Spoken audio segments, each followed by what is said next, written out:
I would like to express my thanks for your speech. Now we can start the questions and answers session, but before we start this session, I would like to remind once again that Mr. Harvey has had a long journey. He has had a very intense program in Istanbul. He's a bit tired. I would therefore ask you to keep the questions session a bit short. Okay, any questions? Mikrofon kimde? Duygu şey yapabilir miyiz oraya?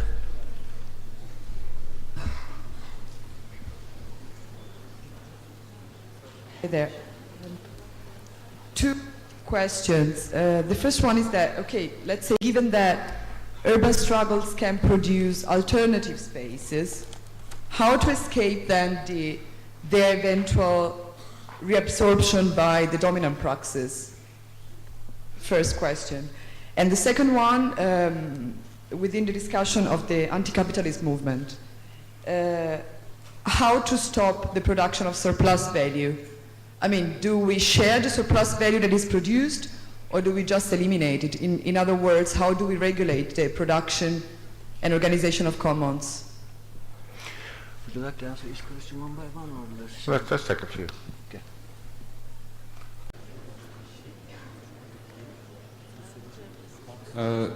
Thank you for your very inspiring speech, Mr. Harvey. My question is about the new virtual topography, internet, and you know, for the last 15 years, it started a new way of organization, and historically, when it started, it was more chaotic, and people had chance to express themselves more equally, and throughout its short history, now internet has its own monopolies, and do you think internet still has the chance to provide us a space of hope, or we missed that by making the same mistakes during and after the Industrial Revolution? Thank you. Hemen arkada bir tane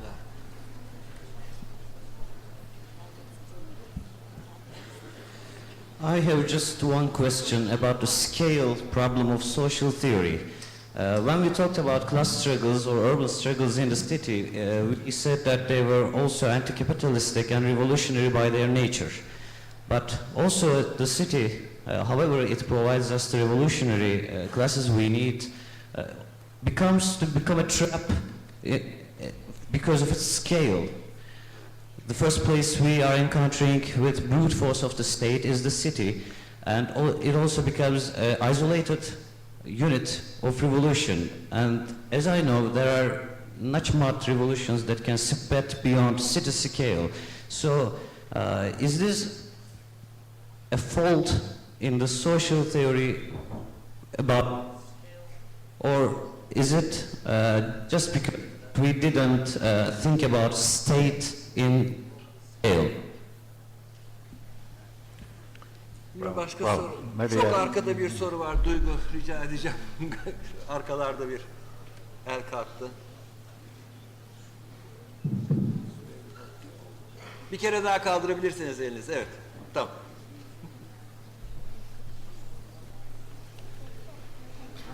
Yeah, let me go for a few of these.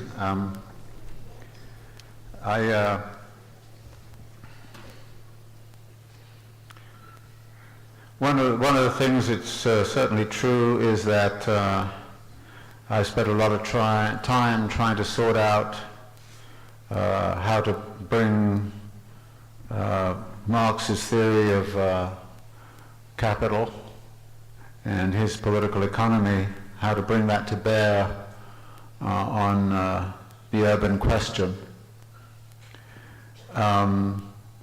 There is, as you know, extensive literature on urban social movements, far more than there is actually than there is on capital accumulation in the city, and so my own work has indeed been slightly biased to the capital accumulation side, because nobody else was really doing that side.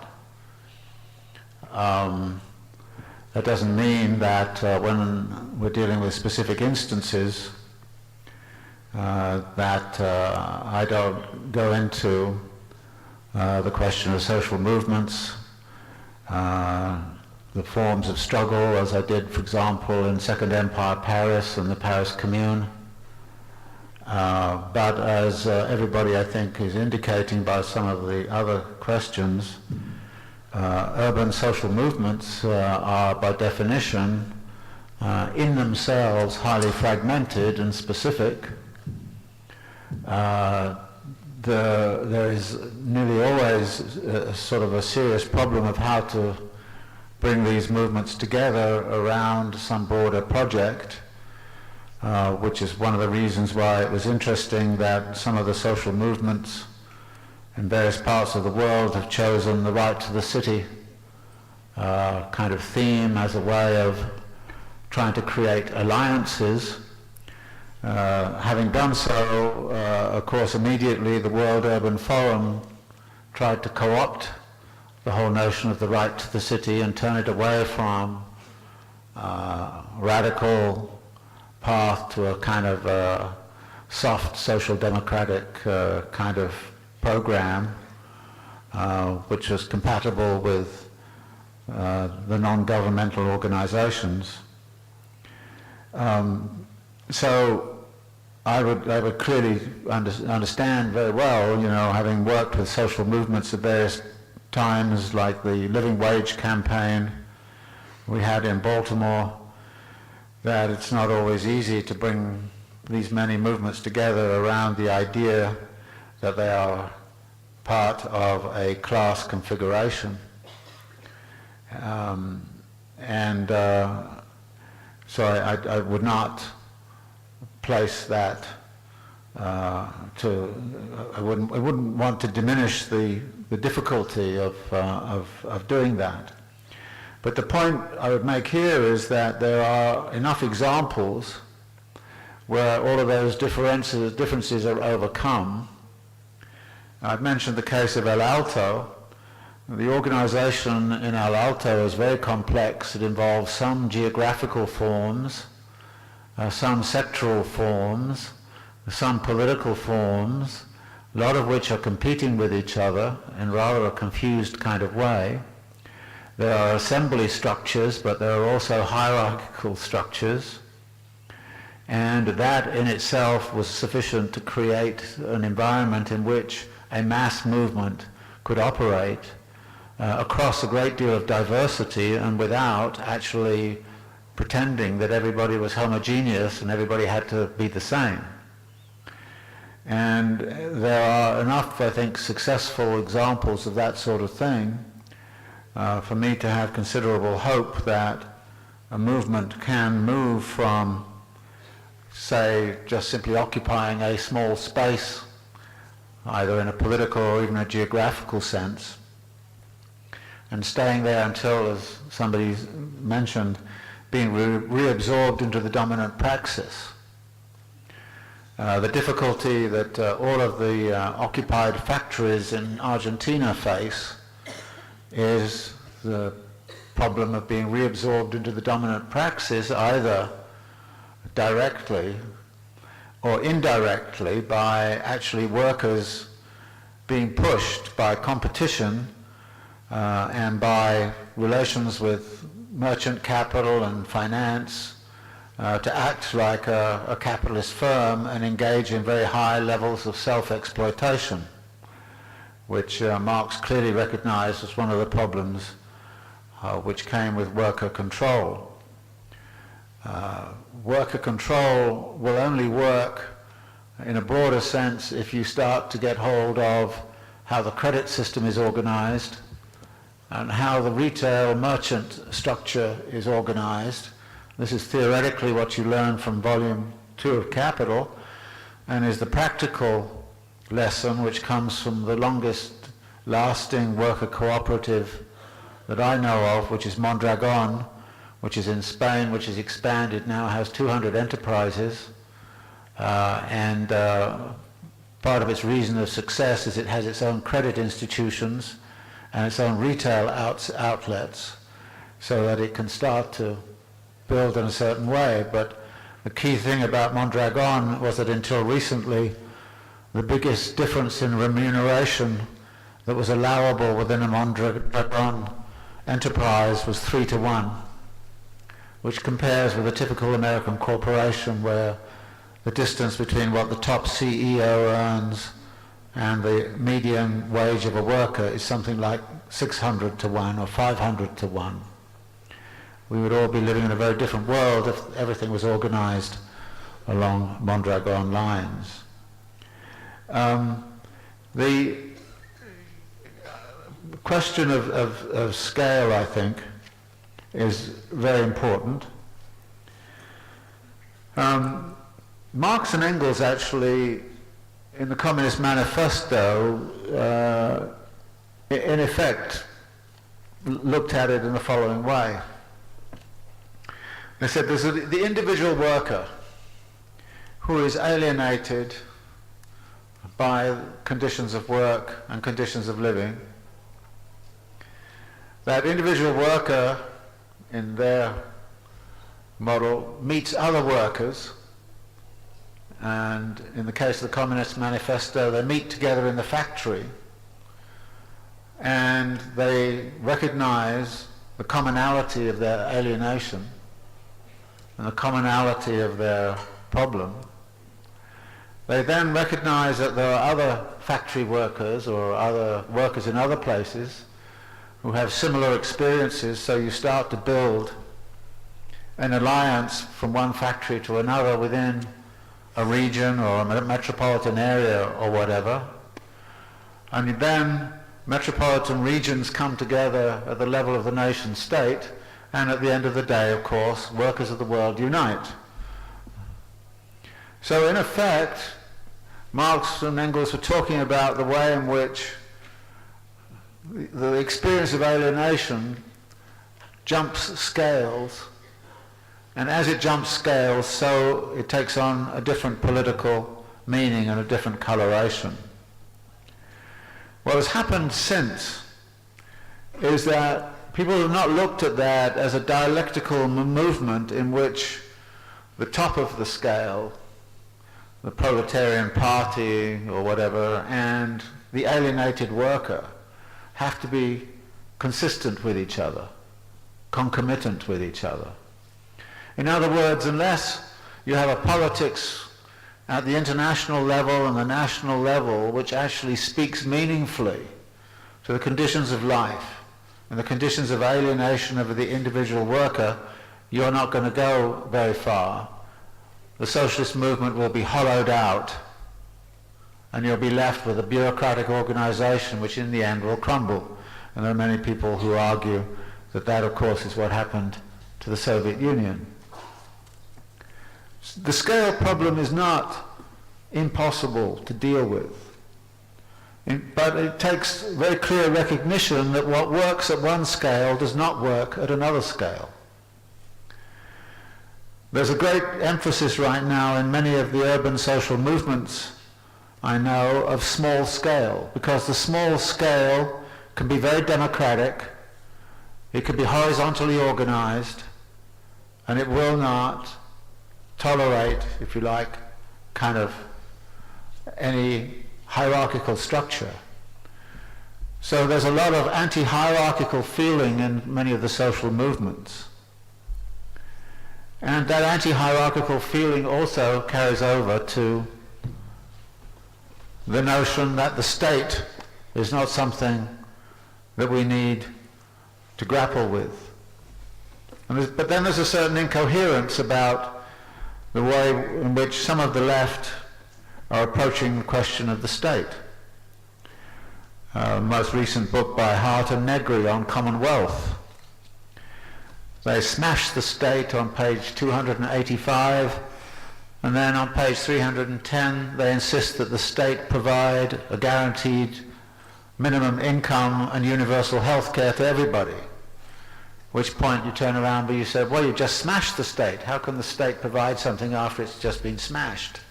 And they kind of said, well, you know, I mean, depends what kind of state you're talking about, which is precisely the point about a revolutionary transformation of the state apparatus, because you need something at that scale which can actually speak to broader kind of questions of what happens in bioregional configurations and the like.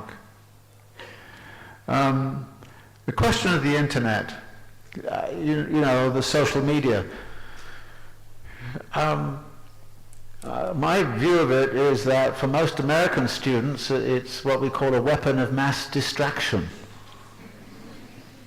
They're so busy trying to figure out who's screwing whom and where that they didn't even notice there was a revolution going on in Egypt.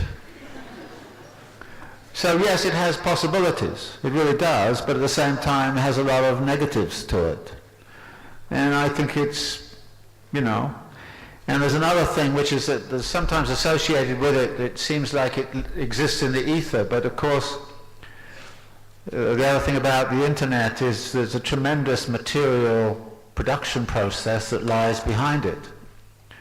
And if you ask people, what do you know about how your computer was produced?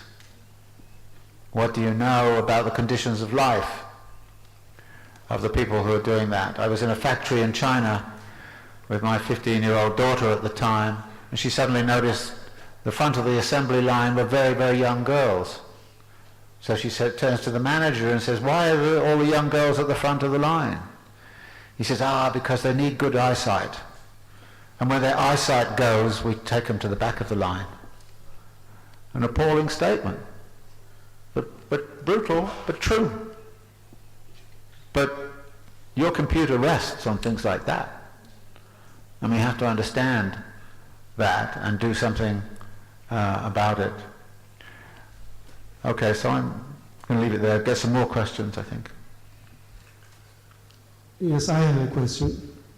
Well, thanking Dr. Harvey for being here today, I wish to fire two questions. One is about the definition of the crisis, current crisis, and the other one is about the neoliberalism, for which Mr. Harvey is very famous. The first one is like this: is this current crisis one of those periodic or conjunctural crises, or one of those structural crises? This question is quite important, because if you agree with the second definition, do you suggest that the structural crisis needs structural changes, like mode of production by social revolution? Do you agree with that first? And in this sense, how do you approach the welfare state nowadays? And the second question is about actually the manipulation of the neoliberal ideology.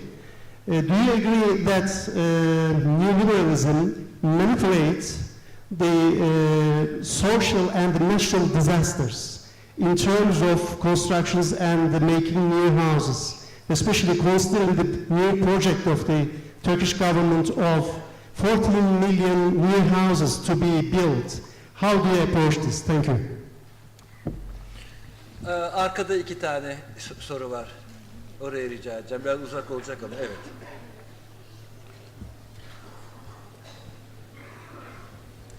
Hi, Mr. Harvey. My question is, here in Turkey we have a strong sense of social solidarity, and in the meantime we are a generic example of market-driven economy, so we enjoy our individual liberty, and in the meantime we lose all this social solidarity. How do we deal with it? I mean, what is our basic solution for this? Pardon, evet, orada da bir soru var. Oraya rica edeceğim.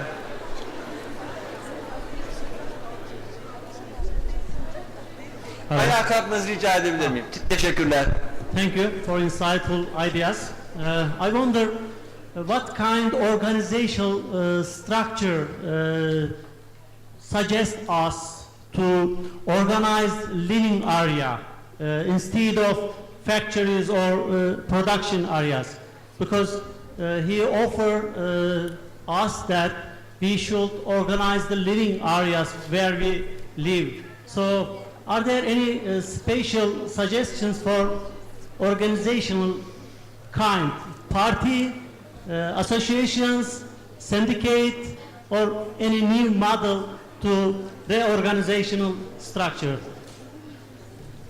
Okay, let me deal with some of Thank you. these questions. Son bir soru alalım. Evet, o Ezgi orada. Look, I don't... There's another Oh, okay. final question. Sorry about this. Right. Thank you. Mr. Harvey, you mentioned the cities being built in the way the capitalism wants, but it should be built in the way the citizens want and what people actually need. But how do we know what people actually need now that we see many examples of consent with what is going on in the cities? And this is even beyond consent. There is a demand in this respect now. In the capitalistically formed cities, we see a demand especially from the middle classes. Do you have any suggestions to analyze and to overcome this demand and consent side? And you mentioned some examples from Istanbul, but I believe you must have been informed about what's going on in Ankara as well.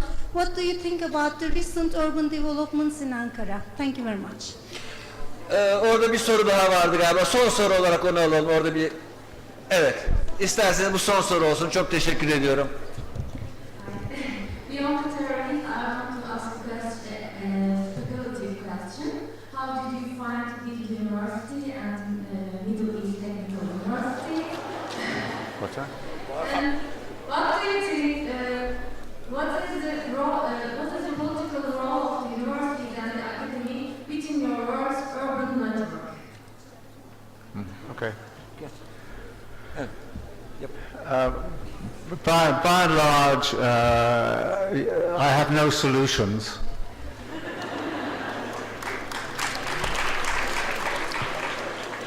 I think that I work with social movements some. I never dream of telling them what to do or how to do it. They know far better than I do how to organize and what to organize and how to go about it. And I think all of you should know better than I do how to go about organizing each other. That's your problem, not mine. Having said that, what I can do is, I think the way Marx put it once was that, you know, frequently the only answer to a question is to question the question. And what I can do by trying to work both theoretically but also experientially across that which I do know about urban life and urban movements and capital accumulation is to try to communicate some sense of the dominant practice against which you're likely to lose your particular struggle unless you have a clear idea of what the nature of the problem is. So redefining the problem is one thing. The other thing I can do is to try to resituate what people are doing against a broader canvas, against a broader background, so that they can see that some of their particular struggles have a commonality with some other struggles that look quite radically different. So, for example, if in the Right to the City Alliance in New York City, one group is a sort of lesbian, gay, transsexual youth struggling against police harassment and struggling against the attempt to dislodge them from certain spaces which they would claim to be their own in the city. If they are in alliance with homeless people, if they are in alliance with the anti-gentrification movement, if they're in alliance with the restaurant workers movement, then there is a big question: what is it you all have in common? And what kind of common platform could you write to say this is what we would want to see happen in this city? Clearly they have their own specific demands, but are there demands which overlap and which create, as it were, a very particular kind of objective to which all those groups could subscribe? One objective, which has become even more obvious through the Occupy movements, is that we have a lot of spaces in New York which are called public spaces in which public activities are forbidden. That public space needs to be liberated for political purposes. It was very peculiar that the only space that the Occupy Wall Street movement could find was a private space.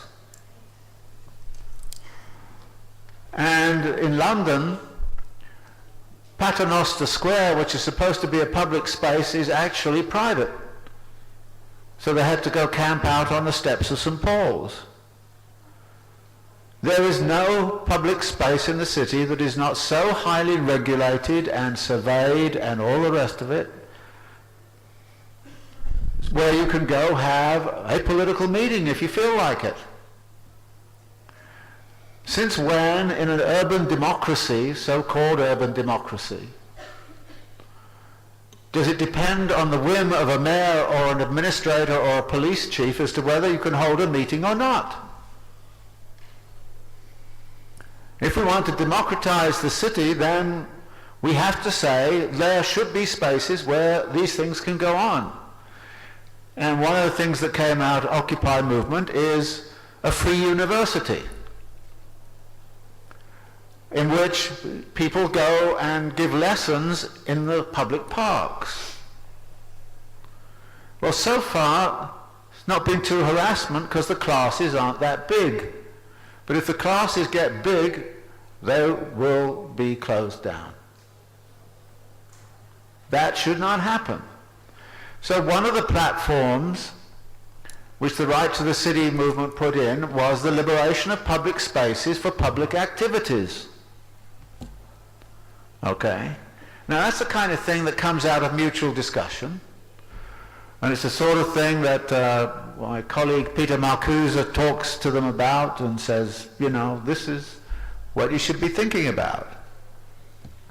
And then they say, oh yeah, no, obviously we should.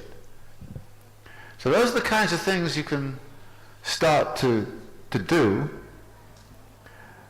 And if you can see the broader picture and see where the broader picture is coming from, and you can see, of course, particularly in the United States, that this anti-terrorism law has become so vicious that it's used, unlikely to be used against anybody who disagrees with the mayor.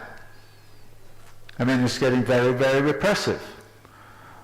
I mean, the repressive way in which Occupy Wall Street was responded to by police violence gives you some kind of clue on that. So there are forms of organization there that are evolving, and I've mentioned places in the world where they have evolved and where they're being uncovered, but El Alto is a very special place. It has an indigenous population with indigenous traditions. It immobilizes those indigenous traditions. In the Baltimore struggle over the living wage, there's a struggle, there's a tradition of a civil rights movement, which was located in the black churches. And the black churches became the basis of an interfaith inner city alliance in which it was the churches that anchored the struggle over this social issue of a living wage. Now, coming as I did from a rather sort of non-religious background, you know, it felt a little strange always going to these meetings where you opened with a prayer. But that's the way in which activities took place. Now, activities are like that are likely to be very different from one place to another.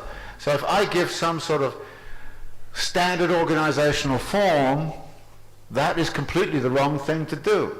You work with the organizational forms that exist, you try to reorient them to a different purpose.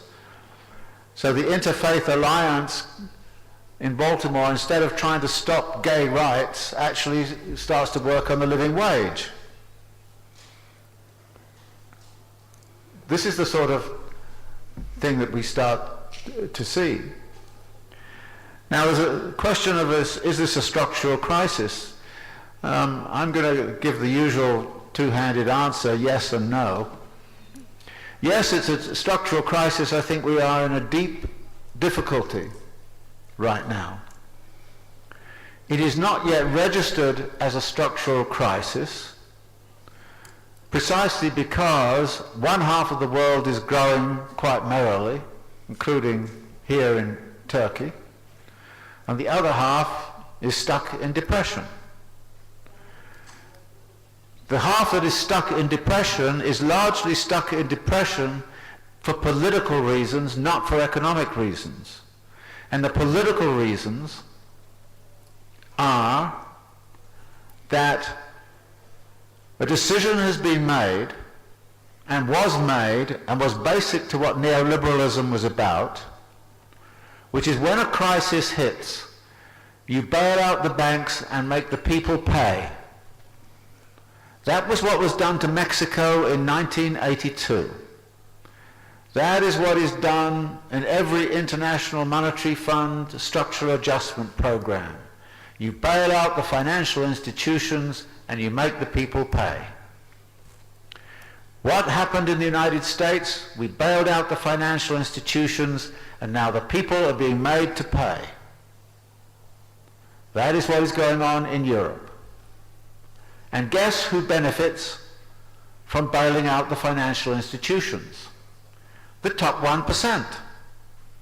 The top 1% has hardly been hit by this crisis at all. There's no evidence in New York City that the top 1% has lost very much in the way of income and power.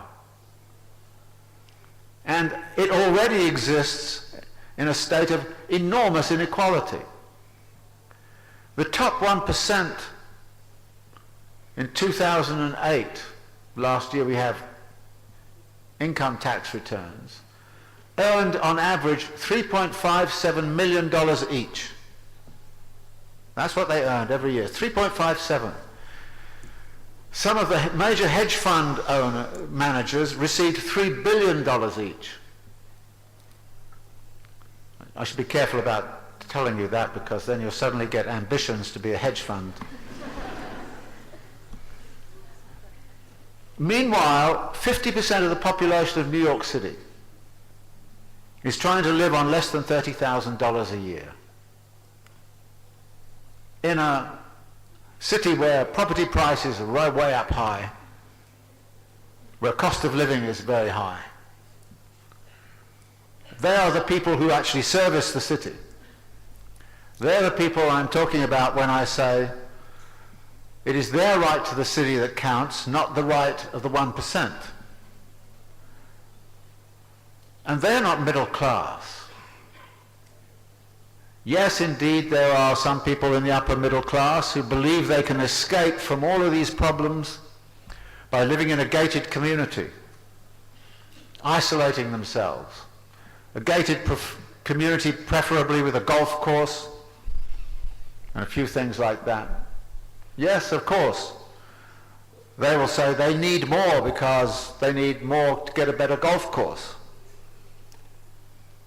But the mass of the population, half of it, living on less than $30,000 a year, that is the population that needs to be primarily targeted in terms of political organizing. And they're the ones who find it most difficult to take action, not because they're fragmented, but simply because they're so tired. They're exhausted. They can't afford to live in Manhattan anymore. They have to live miles and miles out.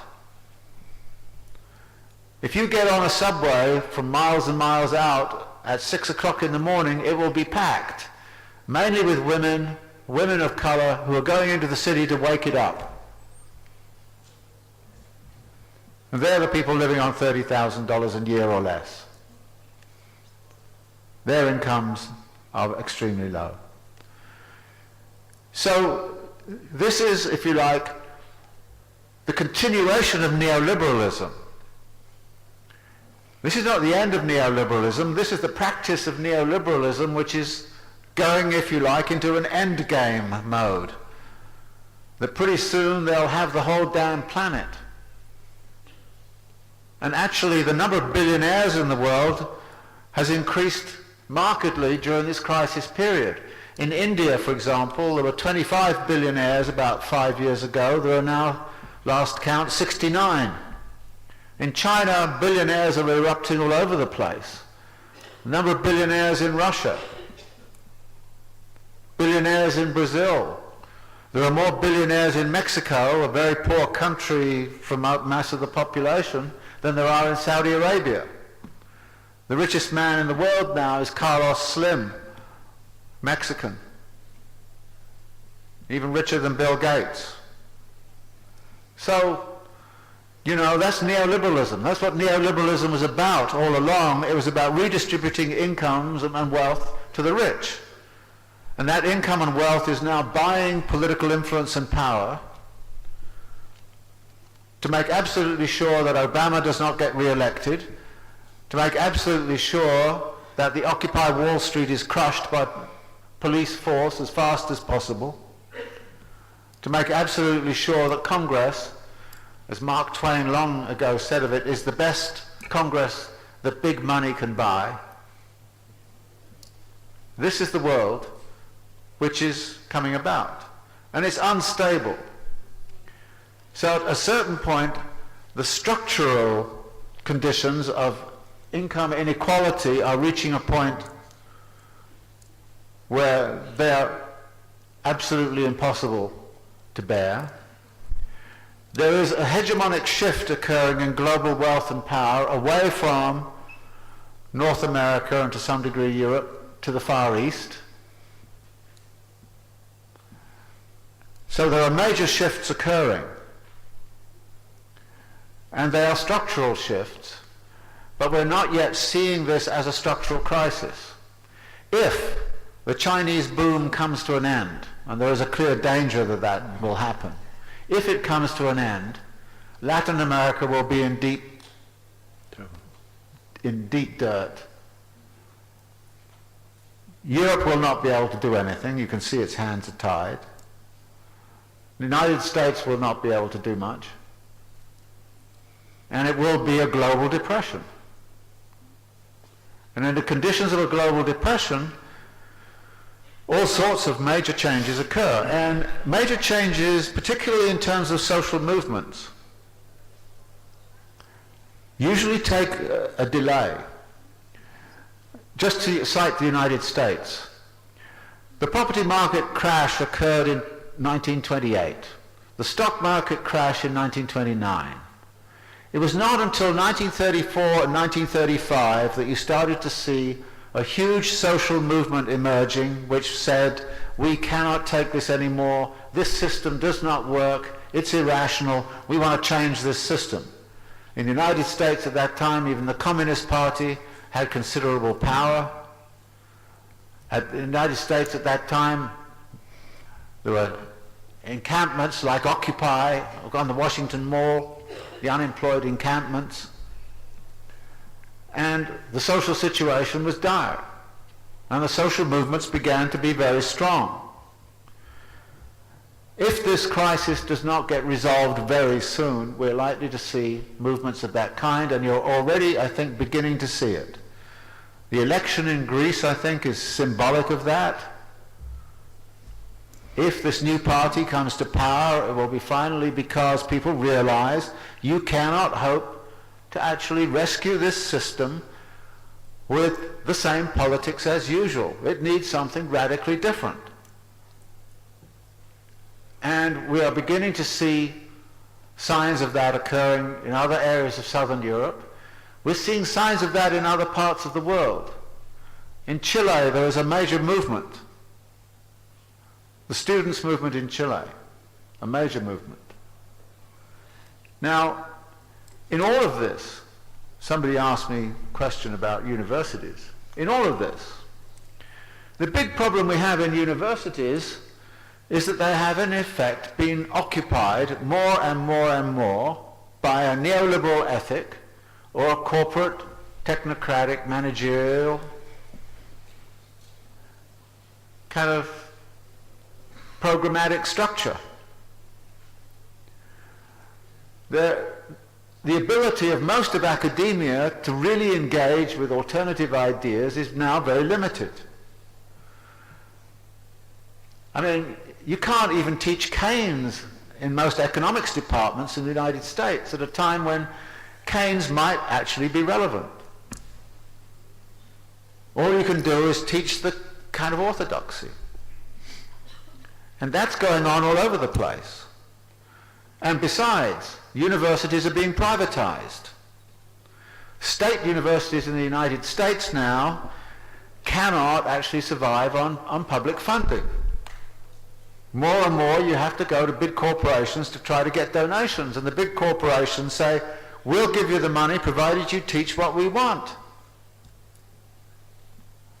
And less is it possible to mobilize the capacities of academia for a radical kind of purpose. The former university I was in, which in effect I had to leave because they didn't like me there, the former university basically said, look, you cannot have students unless you go out and find money for them from the private sector. So I said, well, yeah, okay, I'll design this program of education in Marxist studies and get it funded by General Motors. And the dean looked at me and he said, I think that's a very good idea, I'll support you. So the result was I had no students. So this is the world in which, you know, universities are evolving to, and it's going on globally. I mean, you can see it now. I mean, one of the main reasons people get appointments in universities is because they can raise money from corporations. I can't raise money from corporations. My former university regarded me as a non-earning asset. Actually, they treated me like a toxic asset. and that was that. I had to get out, you know. But this is, you know, this is the world. So the neoliberal game is going on all over the place. And I think the reason the Free University was started in New York was to say we need an alternative. And we've got to do this popular education out in the boroughs, out in the communities in some way, to do something. So I think the condition is very serious. But I don't think it's yet got to the point where most people clearly see that this is a major crisis of global capitalism and that therefore there have to be radical reconfigurations of all sorts of things to try to change the structures of life. Okay, I'll leave it there. Yeah. Sanıyorum bu kadar. I would like to express my thanks to you. Thank you.